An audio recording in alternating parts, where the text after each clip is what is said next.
ವಾದಿ ಅಂತ ಹೇಳ್ಬೋದು. ಯಾವ ರೀತಿಯಾಗಿ ಅಂದರೆ ನಮ್ಮ ಕರ್ನಾಟಕದಲ್ಲಿ ಯಾವ ರೀತಿಯಾಗಿ ಸರ್ವಮಾನದಲ್ಲಿ ಇದ್ದಂತಹ ಜಾತಿ ಪದ್ಧತಿಯನ್ನು ಖಂಡಿಸ್ತಾರೆ. ಇವರು ಎಲ್ಲರೂ ಸಮಾನರು ಅನ್ನೋ ಒಂದು ಸಂದೇಶವನ್ನು ಸಾರ್ತಾರೆ. ಹಾಗೆಯೇ ಇವರ ಒಂದು ಸಾಹಿತ್ಯ ಒಂದು ಸಮಾನತೆಯನ್ನು ಸಾರುತ್ತೆ. ಸಣ್ಣ ಪದ್ಯಗಳ ಮೂಲಕ ಇವರು ಸಮಾನತೆಯನ್ನು ಸಾರ್ತಾರೆ. ಅದಷ್ಟೇ ಅಲ್ಲ, ವೇಮನ ಒಬ್ಬ ದಾರ್ಶನಿಕ, ತತ್ವಜ್ಞಾನಿ, ಸಮಾಜವಾದಿ ಕೂಡ. ಇವರು ಹುಟ್ಟಿದ್ದು ಎಲ್ಲಿ ಅಂದರೆ ಆಂಧ್ರ ಪ್ರದೇಶದ ಚಿಂತಪಲ್ಲಿ ಎನ್ನುವಂತಹ ಒಂದು ಗ್ರಾಮದಲ್ಲಿ ಇವರು ಹುಟ್ಟಿದ್ದು. ಅದಾದ ನಂತರ ಇವರು ಸಾಹಿತ್ಯದ ರಚನೆಯಲ್ಲಿ ಇವರು ಹುಟ್ಟಿದ್ದು ಎಲ್ಲಿ ಅಂದರೆ ಆಂಧ್ರ ಪ್ರದೇಶದ ಚಿಂತಪಲ್ಲಿ ಎನ್ನುವಂತಹ ಒಂದು ಗ್ರಾಮದಲ್ಲಿ ಇವರು ಹುಟ್ಟಿದ್ದು. ಇಂದಿನ ಅವರ ಒಂದು ಪ್ರಸಿದ್ಧ ನುಡಿಮುತ್ತನ್ನು ಕೂಡ ನಾನು ಹೇಳಕ್ಕೆ ಹೊರಟಿದ್ದೀನಿ. ಅವರ ಪ್ರಕಾರ ಒಂದು ಕಲ್ಲು ಅಲ್ಲ, ಒಂದು ಕಲೆ ಅಲ್ಲ, ಒಬ್ಬ ಮಾನವನೇ, ಒಂದು ಮರವೇ, ಒಂದು ಪ್ರಾಣಿಯೇ. ಆದರೆ ಶಿವನು ಮಾತ್ರ ಶಿವನು ಅನ್ನುತ್ತಾರೆ. ಅವರು ಹೇಳುವ ಪ್ರಕಾರ ಮನುಷ್ಯ ಯಾಕೆ ತನ್ನಲ್ಲಿ ಶಿವನನ್ನು ಹುಡುಕ್ತಾ ಇಲ್ಲ ಅನ್ನೋದು ಅವರ ಪ್ರಶ್ನೆ. ಆ ಒಂದು ನುಡಿ ಕೂಡ ಆಗಿದೆ. ಇನ್ನು ವೇಮನರ ಒಂದು ಜಯಂತಿಯ ಪರವಾಗಿ ರವೀಂದ್ರ ಕಲಾಕ್ಷೇತ್ರದಲ್ಲಿ ವೇಮನ ಜಯಂತಿ.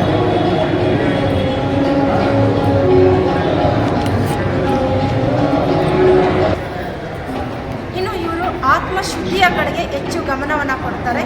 ಆತ್ಮ ಶುದ್ಧೀಕರಣ ಇರಬೇಕು, ಶುದ್ಧವಾಗಿರಬೇಕು ಆತ್ಮ ಅಂತ ಸಂದೇಶವನ್ನು ಕೂಡ ಸಾರ್ತಾರೆ. ಅದಷ್ಟೇ ಅಲ್ಲ, 15ನೇ ಶತಮಾನದಲ್ಲಿ ಇದ್ದಂತಹ ಒಂದು ಸಾಮಾಜಿಕ ಅಸಮಾನತೆಯನ್ನು ಅವರು ತಮ್ಮ ಸರಳವಾದಂತಹ ಭಾಷೆಯನ್ನು ಬಳಸಿ, ಸರಳವಾದ ಸಾಹಿತ್ಯದ ಮೂಲಕ ತಮ್ಮ ಒಂದು ಸಮಾನತೆಯ ಸಮನ್ವಯತೆಯನ್ನು ಸಂದೇಶವನ್ನು ಕೂಡ ಸಾರ್ತಾರೆ. ಒಟ್ಟಾರೆಯಾಗಿ ನಾವು ಕನ್ನಡದಲ್ಲಿ ವಚನಕಾರ ಬಸವಣ್ಣನ ಹಾಗೆ, ತೆಲುಗಿನಲ್ಲಿ ತಿರುವಳ್ಳರ್ ಹಾಗೆ ತೆಲುಗಿನಲ್ಲಿ ತೆಲುಗು ಭಾಷೆಯಲ್ಲಿ ವೇಮನ ಕೂಡ ಅತ್ಯಂತ ಪ್ರಸಿದ್ಧವಾದಂತಹ ಸಾಹಿತಿ, ಮಹಾಯೋಗಿ. ಹಾಗೆಯೇ ಇವರೊಬ್ಬ ಸಮಾನತೆಗಾಗಿ ಹೋರಾಡಿದಂತಹ ಮಾನವತಾವಾದಿ ಅಂತಲೇ ಹೇಳ್ಬೋದು. ಇವತ್ತಿನ ದಿನ ರವೀಂದ್ರ ಕಲಾಕ್ಷೇತ್ರದಲ್ಲಿ ವೇಮನರ ಜಯಂತಿಯನ್ನು ತುಂಬಾ ಅದ್ಧೂರಿಯಾಗಿ ಕರ್ನಾಟಕ ಸರ್ಕಾರದ ವತಿಯಿಂದ ಕನ್ನಡ ಮತ್ತು ಸಂಸ್ಕೃತಿ ಇಲಾಖೆಯ ಸಹಯೋಗದಲ್ಲಿ ತುಂಬಾ ಅದ್ಧೂರಿಯಾಗಿ ನಡೀತಾ ಇದೆ. ವೇಮನರ ಪಾದಗಳಿಗೆ ವಂದಿಸುತ್ತಾ ಇವತ್ತಿನ ಒಂದು ವಿಡಿಯೋವನ್ನು ವೇಮನ ಜಯಂತಿಯ ಪರವಾಗಿ ನೋಡೋಣ ಬನ್ನಿ. ಇನ್ನು ಸ್ನೇಹಿತರೆ, ವೇಮನ ಮಾನವ ಸಮಾಜದ ಏಳಿಗೆಗಾಗಿ ಶ್ರಮಿಸಿದಂತಹ ಒಬ್ಬ ಮನುಷ್ಯವಾದಿ ಅಂತ ಹೇಳ್ಬೋದು. ಮಾನವತೆಗಾಗಿ, ಮನುಷ್ಯತ್ವಕ್ಕಾಗಿ ಅವರು ತುಂಬನೇ ಒಂದು 15ನೇ ಶತಮಾನದಲ್ಲಿ ಇದ್ದಂತಹ ಜಾತಿ ಪದ್ಧತಿಯನ್ನು ಖಂಡಿಸ್ತಾರೆ. ಎಲ್ಲರೂ ಸಮಾನರು ಅನ್ನೋ ಒಂದು ಸಂದೇಶವನ್ನು ಕೂಡ ಸಾರ್ತಾರೆ ವೇಮನ. ಇವರೊಬ್ಬ ಸಾಹಿತಿ, ಕವಿ, ಹಾಗೆಯೇ ಮಹಾಯೋಗಿ ಶ್ರೀ ವೇಮನ. ಇವರ ನುಡಿ ಜನಮನವನ್ನು ತಲುಪಿತ್ತು ಯಾವಾಗ 15ನೇ ಶತಮಾನದಲ್ಲಿ. ನಾವೀಗ ಇರುವಂತಹದ್ದು ಇಬ್ಬರು ಕೂಡ ನಾವು ವೇಮನರ ಜಯಂತಿಯನ್ನು ಆಚರಣೆ ಮಾಡಿ ಅವರ ಸ್ಮರಣೆಯನ್ನು ಮಾಡ್ತಾ ಇದ್ದೀವಿ ಅಂದರೆ ಖಂಡಿತ ಇದು ಅವರಿಗೆ ಸಲ್ಲುವಂತಹ ಒಂದು ನಮನ ಅಥವಾ ಗೌರವ ಅಂತ ಹೇಳ್ಬೋದು. ಸ್ನೇಹಿತರೆ, ಜನಮನ ಕಾಡುವ ವಿಶ್ವಕವಿ ವೇಮನರ ಜಯಂತಿ, ಶ್ರೀ ಮಹಾಯೋಗಿ ವೇಮನ ಜಯಂತಿಯ ಪರವಾಗಿ ಇವತ್ತಿನ ದಿನ ರವೀಂದ್ರ ಕಲಾಕ್ಷೇತ್ರದಲ್ಲಿ ಅವರ ಜಯಂತಿಯನ್ನು ಆಯೋಜನೆ ಮಾಡಿದ್ದಾರೆ. ಇವರೊಬ್ಬ ಮಹಾಯೋಗಿ, ದಾರ್ಶನಿಕ ಮತ್ತು ತೆಲುಗು ಕವಿ. ಸರಳವಾದಂತಹ ಜನಪ್ರಿಯ ಪದ್ಯಗಳ ಮೂಲಕ ಸಾಮಾಜಿಕ ಸುಧಾರಣೆಯನ್ನು ಮಾಡಿದ್ರು. ಜಾತಿ ಪದ್ಧತಿಯನ್ನು ಖಂಡಿಸ್ತಾರೆ. ಎಲ್ಲರೂ ಸಮಾನರು ಅನ್ನೋ ಒಂದು ಸಂದೇಶವನ್ನು ಕೂಡ ಸಾರುತ್ತಾರೆ. ಆತ್ಮಶುದ್ಧಿಯ ಮಹತ್ವವನ್ನು ಇವರು ಸಾರಿದ್ರು.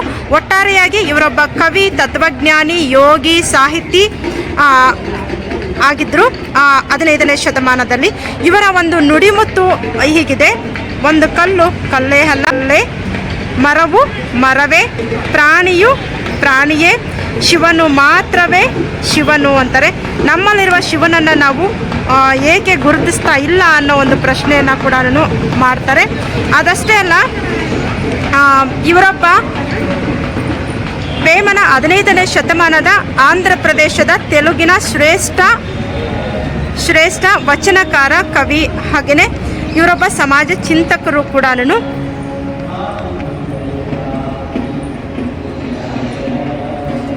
ಮನುಷ್ಯನ ಮಾನವ ಕುಲದ ಏಳಿಗೆಗಾಗಿ ಶ್ರಮಿಸಿದವರು ವೇಮನ.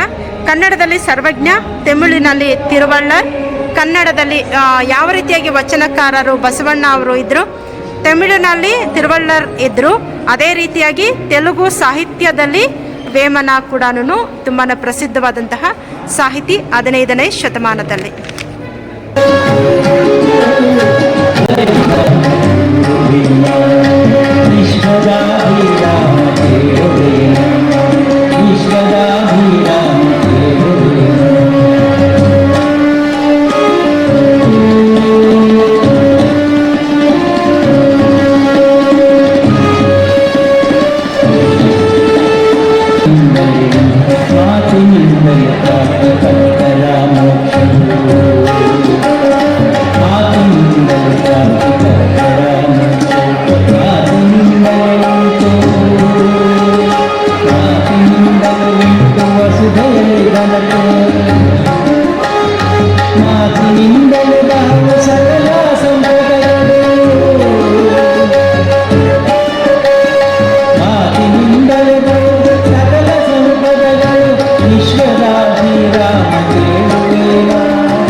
ಮಹಾಯೋಗಿ ವೇಮನರು ಇಷ್ಟು ಸ್ಪಷ್ಟವಾಗಿ ಈ ಕೈಯಲ್ಲಿ ಹೇಳ್ತಾರೆ.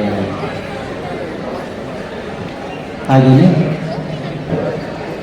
ಈ ಜಯಂತಿ ಸಂದರ್ಭದಲ್ಲಿ ಶ್ರೀ ವೇಮನರ ಜಯಂತಿಯನ್ನ ಆಚರಣೆಯನ್ನ ಮಾಡ್ತಾ ಇದ್ದೀವಿ. ಮಹಾಯೋಗಿ ಶ್ರೀ ವೇಮನ ಅವರೊಬ್ಬ ಉದಾತ್ತ ಯೋಗಿ, ಜಗತ್ತು ಕಂಡಂತ ಉದಾತ್ತ ಯೋಗಿ, ಮಹಾನ್ ದಾರ್ಶನಿಕ, ಶ್ರೇಷ್ಠ ತತ್ವಜ್ಞಾನಿ, ತತ್ವದರ್ಶಕ, ಸಮಾಜ ಸುಧಾರಕ ಮತ್ತು ಮಾನವೀಯ ಮೌಲ್ಯಗಳ ಪ್ರತಿಪಾದನೆ. ಕನ್ನಡದ ಸರ್ವಜ್ಞನಂತೆ ಹಾಗೂ ತಮಿಳಿನ ತೆಲುಗುವರಂತೆ ಸ್ವಾನುಭವ ಸಾರ್ವಭೌಮರು.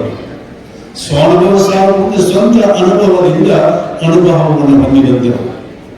ಹೀಗೆ 15ನೇ ಶತಮಾನದಲ್ಲಿ ತಮ್ಮ ಸ್ವಾನುಭವದಿಂದ ಕಂಡಂತಹ ಬದುಕಿನ ಸತ್ಯಗಳನ್ನ ಪ್ರತಿಪಾದಿಸಿದಂತಹ ಮಾನವೀಯ ಮೌಲ್ಯಗಳನ್ನ, ತತ್ವಗಳನ್ನ, ಸಂದೇಶಗಳನ್ನ ಇವೆಲ್ಲವುಗಳನ್ನ ಸಮಾಜದ ಜನರಿಗೆ ಇಂದು ಮುಟ್ಟಿಸುವ ಕಾರ್ಯ ಈ ನಾಡಿನಲ್ಲಿ ನಡೀತಾ ಇದೆ. ಹಾಗೆ ಇಲ್ಲಿ ಜಯಂತಿಯ ಮುಖ್ಯ ಉದ್ದೇಶ ಯಾವುದು ಅಂತಂದ್ರೆ, ಈ ಆಚರಣೆ ಜೊತೆಗೆ ವೇಮನರ ತತ್ವಗಳನ್ನ